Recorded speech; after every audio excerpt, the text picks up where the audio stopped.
Hello hi, मी संध्या Kulkarni. Sonu hello कर त्यांना, hello कर ना त्यांना. नॅनो त्यांना हाय. आम्ही कलिंगड खाण्यात खूप गुंग आहे. कलिंगड म्हटलं की आम्हाला दुसरं काही लागत नाही, मग आम्ही ते खाण्यात गुंग आहे. आज म्हटलं कसं हसायला आलं बघा तिला. म्हटलं आज तुम्हाला काहीतरी वेगळं दाखवावं म्हणून मी हा छान लाल भोपळा आणला आणि मला छान मिळाला हा लाल भोपळा. तर लाल भोपळ्याची ना भाजी पण छान होती बरं का. या दिवसात ना लाल भोपळ्याची भाजी लग्नात कार्यात वर खेड्यातून तर लग्न कार्यात हमखास लाल भोपळ्याचीच भाजी असते. याच्या घाऱ्या पण छान होतात आणि याचे परत याचा हलवा पण छान होतो. याच्या दशम्या करतात, दशम्या पण याचे छान होतात. याचे वेगळे वेगळे प्रकार होतात. तर आज म्हटलं तुम्हाला आणखीन वेगळा काहीतरी प्रकार दाखवावं का की लाल भोपळ्याचं मी काय करते. बरेच जण हा लाल भोपळा उपवासाला खातात. नवरात्रामध्ये लाल भोपळ्याची भाजी आणि आपण करतो ती भाकरी घाऱ्याच्या पिठाचं राजगिऱ्याचं पीठ वगैरे भगर वगैरे टाकून याची भाकरी पण करतात आणि हे भाजी किंवा याची दशमी पण करतात. बरेच जण असे खातात. म्हटलं आता काहीतरी वेगळा प्रकार दाखवावं तुम्हाला म्हणून मी आज वेगळा प्रकार दाखवणार आहे. ते बघा हा लाल भोपळा आहे. बघा हा लाल भोपळा, याला लागणारं साहित्य सांगते बरं का मी तुम्हाला. हा लाल भोपळा आणि साखर आणि हे तूप आणि हे दूध, याला लागणारं साहित्य एवढेच आहे. आता हा कसा करायचा आणि याचा काय प्रकार होतो ते मी तुम्हाला सांगते. हा लाल भोपळा मी आता सुरुवातीला सगळा शिळून घेते, सगळं काढून घेते याचं साल.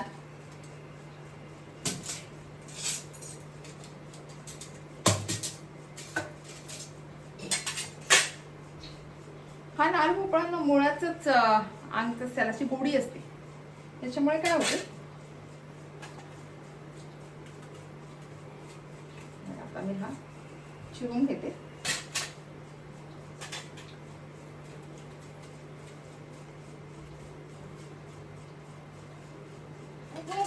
हे समोरचा भाग जो असतो ना हा सगळा काढून टाकायचा. हा काढून टाकतो.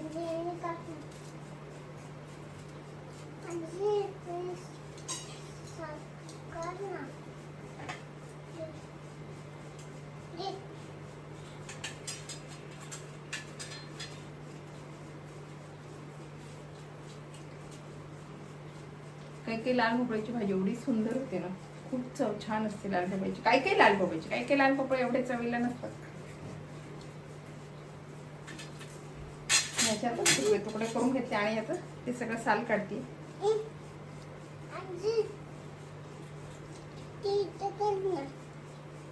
का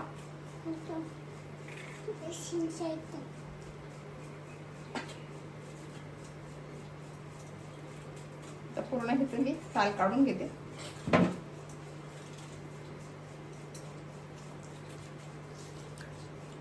आम्ही झोपेतून उठल्याबरोबर आम्हाला कलिंगड दिसलं, मग काय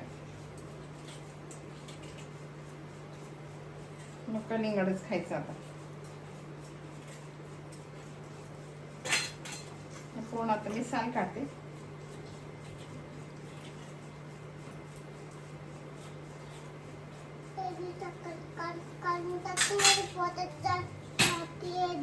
आता मी ना हे छान किसून घेते.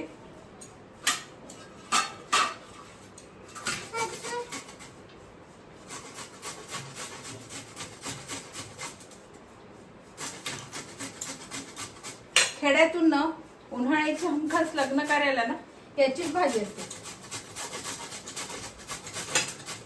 आणि या भाजीला शिजायला पण फार वेळ नाही लागत, लवकर शिजते याची भाजी. शिवाय थंड आहे खूप, लाल भोपळा खूप थंड आहे.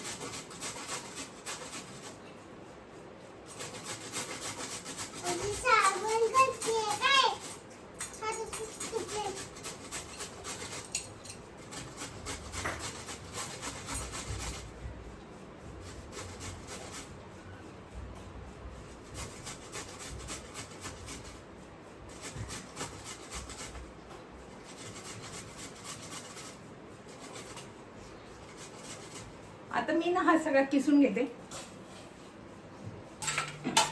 हे बघा मी हा छान ना आता किसून घेतलाय, छान किसून घेतलाय. आता मी गॅसवर कढई ठेवते.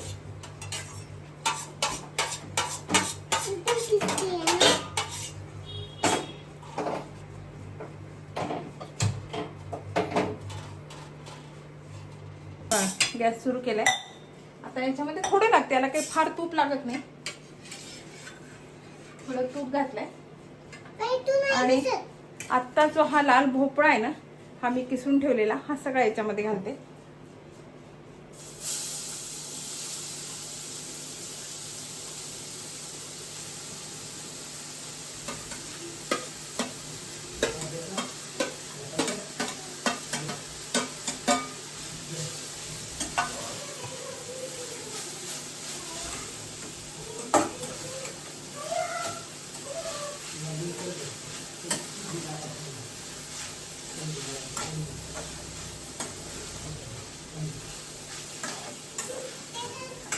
मुळातच ना याला पाणी सुटते, त्यामुळे आपल्याला पाणी घालायची गरज नाही आहे.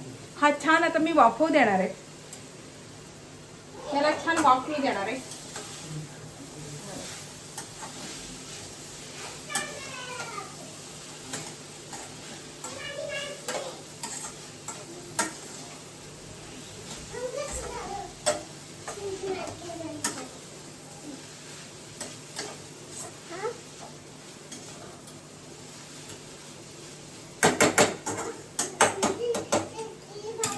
आता याच्यावर झाकण ठेवते, हा छान वाफवले जाईल. आता बघा आपल्या भोपळ्याला ना छान वाफ आली आहे.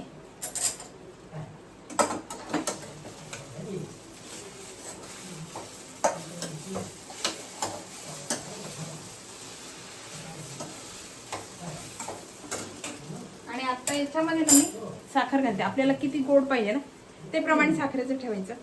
मी आता याच्यामध्ये साखर घालते.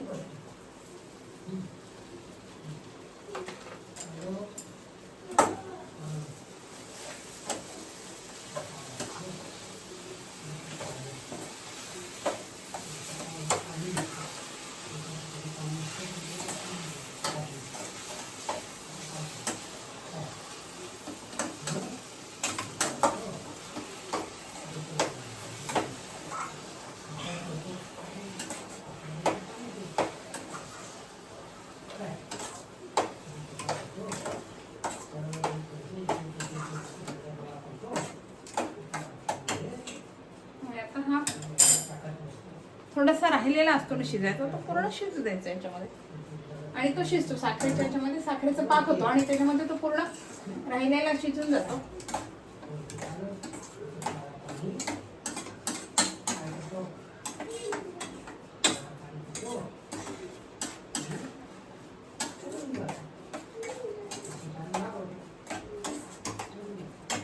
बरेच जण उपासाला खातात ना, मग हे बरं असतं आपले करून ठेवलं किंवा वाटीभर घेतलं आणि खाल्लं तरी काही हरकत नाही.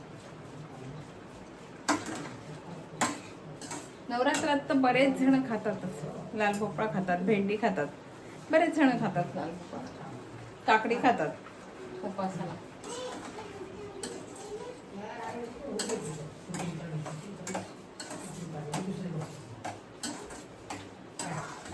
आणि हा थंड आहे ना, मुळात म्हणजे हा थंड आहे.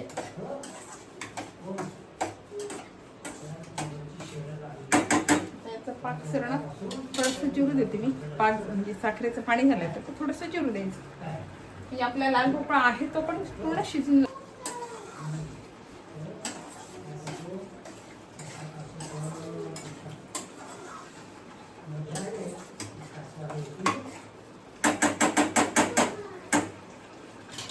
याच्यामध्ये नंतर तुम्ही ड्रायफ्रूट घाला किंवा मग वेलदोडे घाला, काही घाला, काही हरकत नाही. नंतर काही घालून मग खायचं.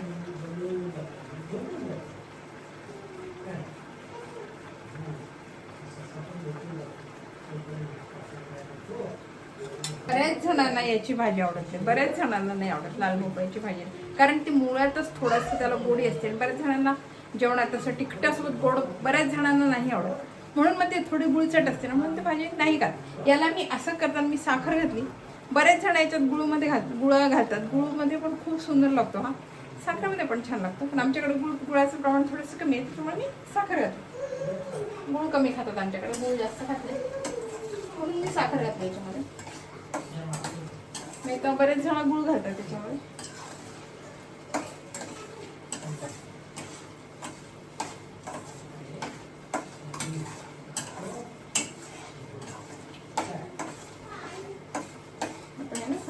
पाणी सगळं येतं याला.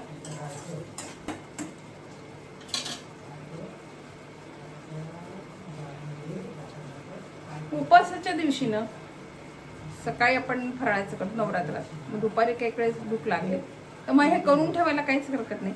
सकाळी करून ठेवायचं, दुपारी आपल्या वाटेत घेऊन खायचं, काही हरकत नाही. छान लागते, चवेला छान लागते. बऱ्याच जणांना थंड आवडतं तर फ्रीजमध्ये ठेवायचं, नंतर मग थंड दूध घालून थंड खायचं, काहीच हरकत नाही, चालतो.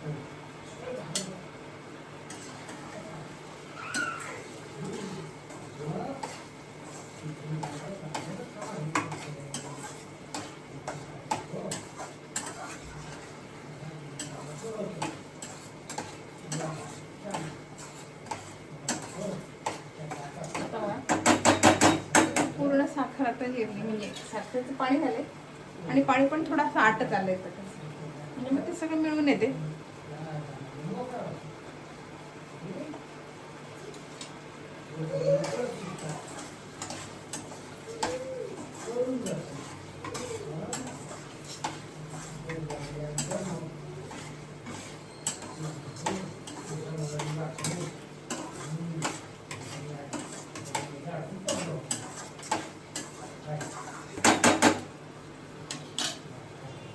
हे बघा आता पूर्ण झालाय, आपल्याला आता झालाय, म्हणजे पाक पण थोडा घट्ट झालाय आणि हा छान झालाय, आपल्याला पाहिजे तसं झालंय.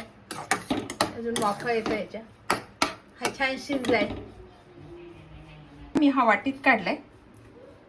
आता याच्यामध्ये ना आपल्याला पाहिजे असं दूध घालायचं. तुम्हाला किती पाहिजे असं दूध घालायचं. साय पडली याच्यामध्ये, असं दूध घालायचं.